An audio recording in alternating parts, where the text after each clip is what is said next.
It's been a very busy summer for Wrexham, and today we're going to be having a look at all of the signings that we have made, the multi-million pound signings from Ryan Hardy to new signing Kefir Moore. We're going to be reviewing them, what they can bring to this Wrexham team for the upcoming 25-26 season, because we're jumping up to the Championship. It's a massive step up from League One. We needed to recruit really heavily and bring a lot of quality into the squad, and I feel like we've really done that this season. But before we get going into today's video, if you're looking for the best Wrexham AFC content, it is coming your way on this channel. Like I say every video, plenty of content, transfer content, just general Wrexham content, because it's a big year for the football club, is going to be on this channel. It's free to subscribe. If you look down there and see you haven't subscribed, it would massively help me out. And let's go for 500 likes on today's video, and let's get talking first on the first signing we made this summer. Ryan Hardy was the first player through the door for a reported fee of £700,000. Now, he was obviously a player that Phil Parkinson really wanted. We pushed for him in the January transfer window. I do believe there was some interest there in the summer, so I can see him sort of coming into the club and becoming a really important player in the setup, because Phil Parkinson wouldn't want to chase a player for that long just to see them sit on the reserves or sit on the bench week in, week out. So I do think he's going to have slightly a bigger role than what people might expect this season. We've seen glimpses of what type of player Ryan Hardy is and what he can bring to the team in terms of our front line in the Championship this season. He's proven himself in the Championship before, double digits in 2 or 3 different seasons, and I think he's going to play well alongside another striker that's going to make him work, chase every lost ball, and just make plenty of runs in behind the defence, especially in the blind side of the defenders, which we obviously have seen from his goal against Melbourne Victory in our pre-season friendly. He can make those clever runs. He's a constant runner up front. He'll press the defence until they're uneased, and I think that is a really important thing this season for Phil Parkinson. Playing a striker alongside Ryan Hardy that's going to suit his style of play, and I do think it is going to be our new signing Kefir Moore, but we'll get talking about that later on in the video. But Hardy is going to need that type of player that's going to win the flick-ons and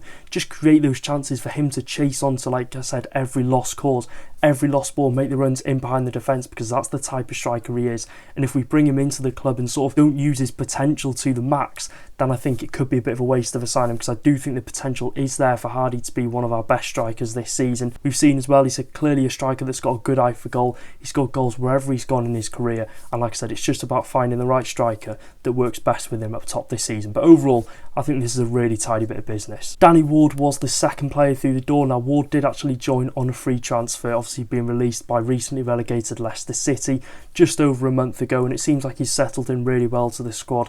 He obviously travelled out to the pre-season tour in Australia and New Zealand, and to be honest, from my point of view as a Wrexham fan and as a Welshman for many years, I've seen Danny Ward play for Wales, represent us in major tournaments, so I'm really happy to see him come back into a Wrexham shirt, of course starting his career off at the club and being sold for that transfer fee which helped us in seasons to come, and obviously the sell-on clauses that did happen when he made his move to Leicester City, all came round in a full circle. But I'm happy to see him back in a Wrexham shirt, obviously due to the service he has also shown in a Wales shirt over the years. And I think, Danny Ward coming into the club, he's kind of guaranteed that he's not going to become number one straight away for that first game away at Southampton. We've got Arthur Okonkwo, who is going to be our number one. It's guaranteed. He's had 1 or 2 really good seasons at the club and just gets better and better as time goes on. So I do think it is going to be hard for Danny Ward to come in. But don't get me wrong, I think it's a really good bit of business, bringing a goalkeeper like Danny Ward with his experience, his pedigree, that's going to push Arthur Okonkwo and not let him get too comfortable in his boots. And also as well, I think there is a big chance that Arthur obviously does go to AFCON with Nigeria in the December to January period, so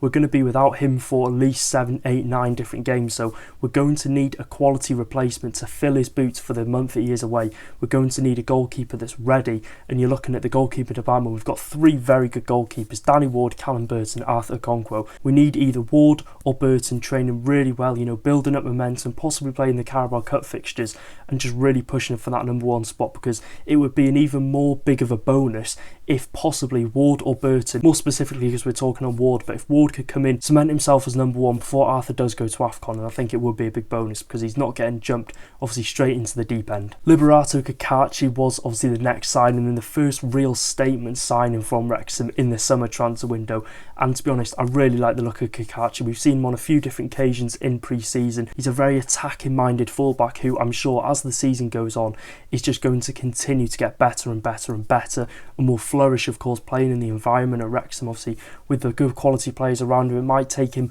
a few games just to adapt to English football, but with the quality and the pedigree that he has got on a lot of different leagues, of course in New Zealand and in Poli, of course in the Italian Serie A, I don't think it'll take him too long to settle into English football and adapt to the game, because if you have that quality, it's not going to take you, half a season to adapt to it. I think as well, it was a big question over the summer who would replace James McLean, because McLean is getting on a bit. He's 36 years old. It's likely that he isn't going to be our starting left back this season, and it was obviously, like I said, a question as to who we would bring in, A, for that cover for him, and B, for the competition to push McLean, because as it stood at the start of the transfer window, he was going into Southampton as our left wing back, and I think bringing a youngish replacement in Liberata Kakachi for £4 million, which was obviously paid in instalments and add-ons, I think it's just a really solid bit of business, and a player that you'd hope would be at the club for maybe 3-4 years to come. And I don't think as well, I kind of expected the type of calibre and the player that we would bring in as a McLean replacement. I didn't know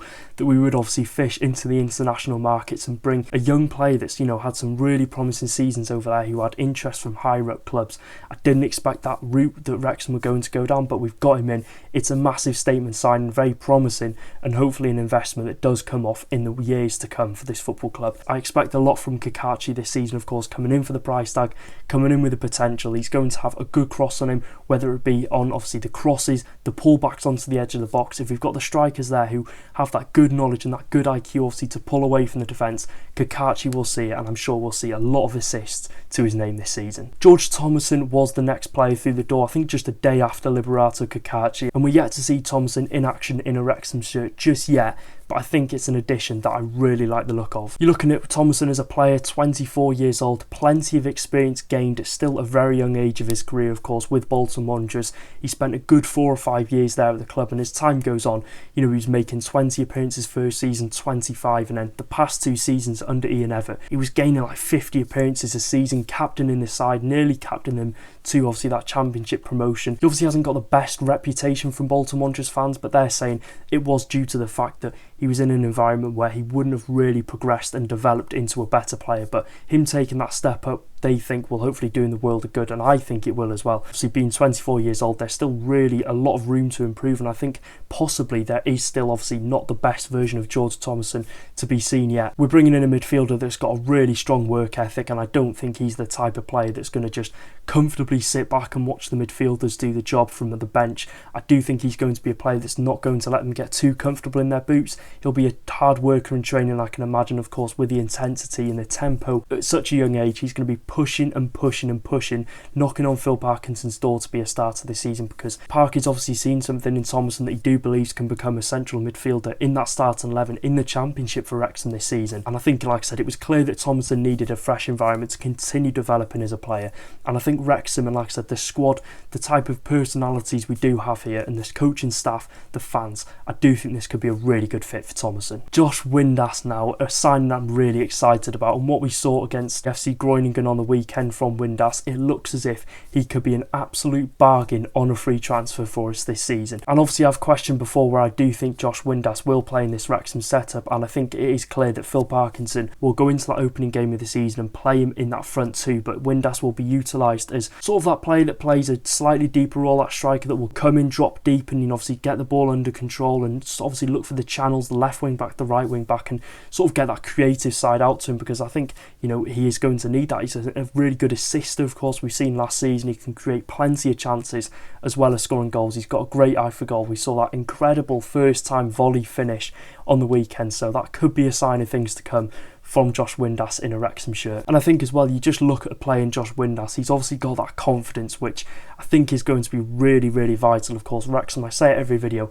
we're taking that step up to a league that we haven't really been in, and most of the players in the squad haven't really been in that situation. So having a player of his experience, his confidence, he's obviously confident in his own abilities, of course. Just the cheek to go for that first time volley away in FC Groningen in the friendly was genuinely a ridiculous finish, and I think if that is a sign of things to come from Windas in a Wrexham shirt, we're expecting him to score a lot of goals for us. Obviously he's a championship proven player, and I think he's a player that really upgrades our front line and our attack. Obviously coming in on a free transfer, a really good bit of business, and to beat off obviously the other clubs that were interested in him, we obviously offered him a really good financial package and a package on the whole that could, you know, offer him that stability over the next 2 or 3 seasons in his career. And it's obviously a project that he's really excited by, and like I said, he's a player that upgrades our attack, will add goals, will add assists, and we know he can score goals, we know he can create them, so let's hope we can see that many times in a Wrexham shirt. Lewis O'Brien next. Now for £3 million, this is a steal signing, and it's another player that Phil Parkinson was chasing for weeks and weeks, and I can see why.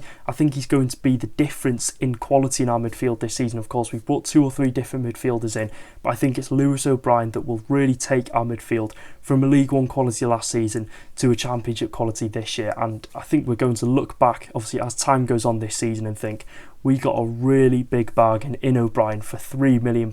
He's a player that's excelled in this league before for Middlesbrough, for Swansea City, so bringing a player that had that experience already in the Championship I think was really vital to our midfield. He became a key figure, of course, in the second half of the season for Swansea City, and let's hope that momentum carries through from the 16 games he played for them last season over to this season for Wrexham, because there's potential for him to be a really key player in this Wrexham team. I think there's potential on the whole for Lewis O'Brien to be a key player in the Championship this season and be one that everyone is talking about come the end of the season. I think he's that type of midfielder that you want everything your midfielder to do. You know, he'll chip in with the goals and assists, hopefully. He'll be that box-to-box midfielder, cover the ground, be a good passer of the ball, create those chances, and I think overall he has a lot of attributes that I think we definitely needed in that midfield, and I think he will play in that flat central midfield role. But either way, he's got that attacking flair to him. He can obviously drop back, play deep, and just be that rock in the midfield for us. And he's only scored 15 goals in his career so far, so let's hope that number can be improved on in a Wrexham shirt.